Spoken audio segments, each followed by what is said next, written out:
Ketika kasih Tuhan menyembuhkan luka keluarga. Shalom saudara-saudari terkasih. Keluarga seharusnya menjadi tempat paling aman. Tempat kita pulang. Tempat kita diterima apa adanya. Namun kenyataannya, tidak semua keluarga bebas dari luka.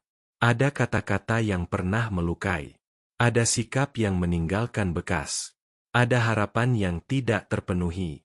Ada pengkhianatan, kekecewaan, bahkan penolakan. Dan seringkali, luka dari keluarga adalah luka yang paling dalam. Namun kabar baiknya adalah ini, tidak ada luka keluarga yang terlalu berat bagi kasih Tuhan. Ketika kasih Tuhan hadir, yang retak bisa dipulihkan, yang dingin bisa dihangatkan, yang jauh bisa didekatkan kembali. Dalam Mazmur 147:3 tertulis, Ia menyembuhkan orang-orang yang patah hati dan membalut luka-luka mereka. Tuhan bukan hanya melihat luka kita, Ia menyentuhnya, Ia membalutnya, Ia menyembuhkannya. Mungkin hari ini ada yang menyimpan luka terhadap orang tua, merasa tidak pernah dihargai, tidak pernah didengar, atau ada luka terhadap pasangan, karena janji yang dilanggar, atau luka terhadap anak, karena sikap yang menyakitkan.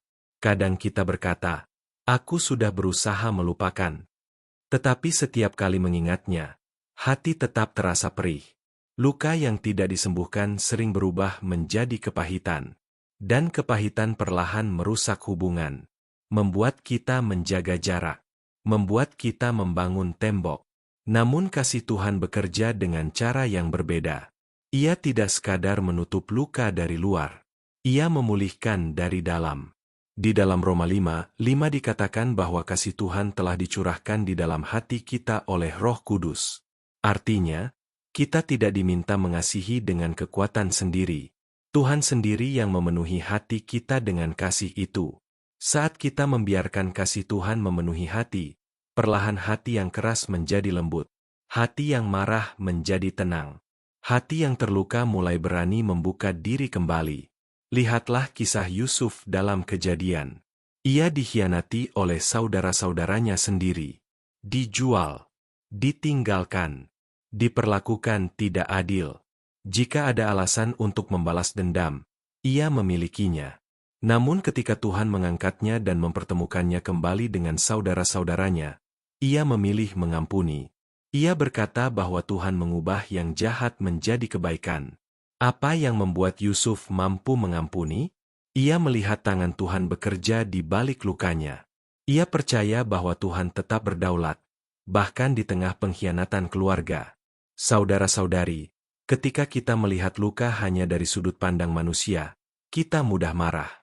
Tetapi ketika kita melihatnya bersama Tuhan, kita mulai memahami bahwa Tuhan mampu memakai bahkan pengalaman pahit untuk membentuk hati kita. Kasih Tuhan tidak selalu langsung menghapus rasa sakit. Tetapi kasih Tuhan memberi kekuatan untuk melewati proses penyembuhan. Mungkin proses itu dimulai dengan satu langkah kecil, berdoa bagi orang yang melukai. Mengirim pesan sederhana. Memilih tidak lagi mengungkit masa lalu. Atau sekadar berkata dalam hati, "Tuhan, aku mau Engkau menyembuhkan hatiku." Ingatlah, menyimpan luka tidak membuat kita kuat. Melepaskan di dalam Tuhanlah yang memerdekakan. Di dalam 2 Korintus 5:18 kita diingatkan bahwa Tuhan telah memberikan pelayanan pendamaian kepada kita. Artinya, kita dipanggil bukan untuk memperbesar jarak, tetapi untuk membawa damai.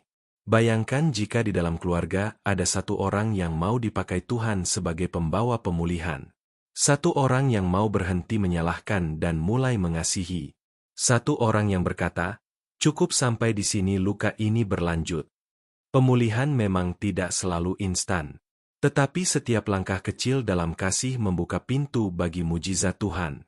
Hari ini, jika ada luka keluarga yang masih tersimpan, bawalah kepada Tuhan. Biarkan kasih Tuhan menyentuh bagian hati yang paling rapuh. Percayalah, Tuhan lebih besar dari masa lalu. Tuhan lebih besar dari kesalahan. Tuhan lebih besar dari kekecewaan. Ketika kasih Tuhan menyembuhkan luka keluarga, bukan hanya hubungan yang dipulihkan, tetapi juga generasi berikutnya diberkati. Anak-anak belajar tentang pengampunan. Pasangan belajar tentang kesetiaan. Rumah menjadi tempat di mana kasih Tuhan nyata. Mari kita berdoa. Tuhan yang penuh kasih, Engkau melihat setiap luka yang tersembunyi di dalam keluarga kami. Engkau tahu setiap air mata yang tidak terlihat orang lain. Hari ini kami datang kepada Engkau dan menyerahkan semua kepahitan, semua kekecewaan, dan semua rasa sakit. Sembuhkan hati kami. Penuhi kami dengan kasih yang berasal dari Engkau. Tolong kami untuk mengampuni seperti Engkau telah mengampuni kami. Pulihkan hubungan yang retak. Satukan kembali yang terpisah. Jadikan keluarga kami tempat di mana kasih Engkau nyata dan hidup. Dalam nama Tuhan Yesus kami berdoa. Amin. Saudara-saudari terkasih, jika renungan ini menguatkan dan memberkati, mari dukung channel ini dengan subscribe, like, dan bagikan kepada keluarga dan sahabat. Kiranya semakin banyak keluarga mengalami pemulihan oleh kasih Tuhan. Tuhan memberkati.